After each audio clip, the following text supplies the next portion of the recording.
नीट बसा जरा.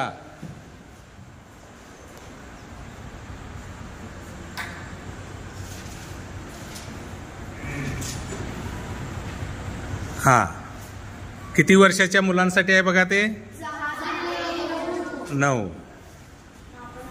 मापन आणि हा घटकाचं नाव आहे.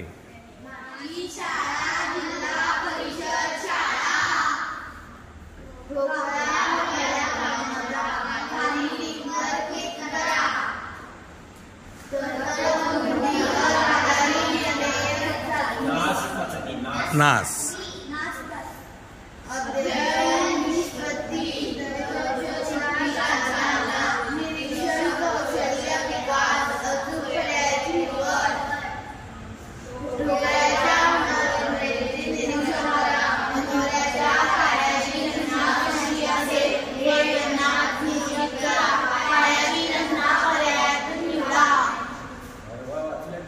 हा, आता इथं सगळ्यात महत्वाचं इथं जरा समजून घ्या. हे पहा, हा ठोकळा आहे. इथे एक ठोकळ्याची रचना आहे. हा ठोकळा एक जमिनीवर ठेवलेला आहे. हा जमिनीवर ठेवल्यानंतर इथं खाली जो टेकलेला भाग आहे का, हा टेकलेला भाग असा असणार आहे, असा असणार आहे काय, असा असणार आहे? किती?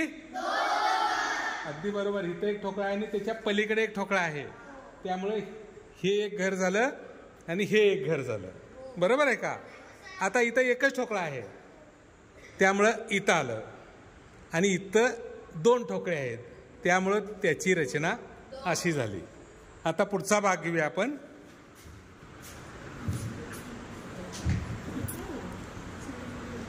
हा, आता रचना बघा कशी होईल. नक्की? 2 काय 3 ठरवा. 3 म्हणणारा इकडे या.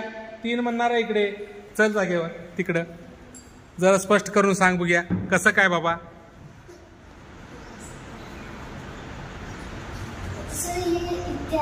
हा हा हा हा हा हा हा नाही, करू दे, विचार करू दे. तळात फक्त बघ.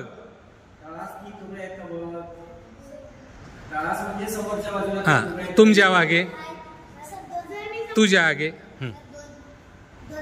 हा, कसं दाखव त्याला, जरा समजावून सांग. हा, तिथं ते ही 2 घर कुठून आली दाखव इथली. हा, तू 2 नंबरचं उत्तर म्हटलीस. हा, चल नयन. हा, तिथं उभा राहून बघा तुम्ही पण नीट. हा, जा नयन, सांग मला दिसेसारखं हा बोट कर. हा हा, तळाचं दाखवायचं फक्त. हा, हे बघा, हा तळ बघा रे. हा तळ आहे ना, इथे एक ठोकळा आहे आणि त्याच्यात त्या बाजूच्या लाईनला एक आहे, त्यामुळं हे 2 घरं झाली.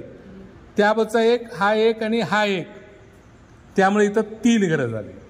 वरचे ठोकळे बघायचे नाही, तळात काय रचना होणार आहे हे पाहायचं. हा हा, चल. चला पुढं. परत विचार करून उत्तर द्या.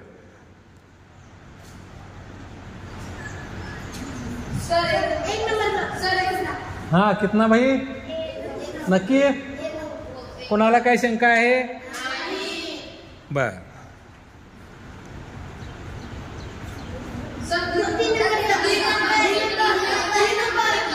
फक्त बोट दाखवायचं मला. हा, पर्याय कुठला तुमचा आहे? हा, पुढचं उत्तर, पुढचा प्रश्न पहा.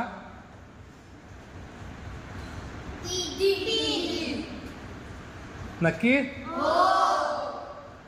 हा, पुढं किती आबू? आबोलीला अजून काय लक्षात यायला नाही, ती फक्त अंदाजेच बघायला लागले. हा, 1.